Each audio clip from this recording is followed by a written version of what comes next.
Hi everyone, welcome back to another video. Today I'm going to show in this video how to enable theft protection lock in your Android. So before going to start the video, if you're not subscribed my channel, please subscribe. So let's start the video. Guys, if you want to enable theft protection lock in your Android, means if someone steals your mobile and runs away, then your mobile will be get locked automatically. So for this you have to just tap on the settings, scroll down.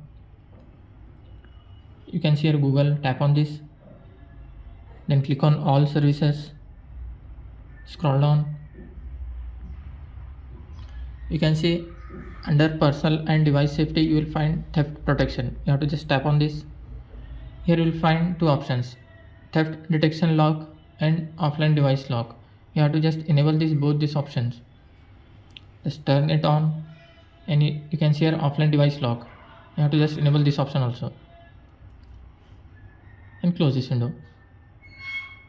That's it guys. So in this way you can enable theft protection lock in your Android. Thanks for watching. Hope if you like this video, please like, share and don't forget to subscribe.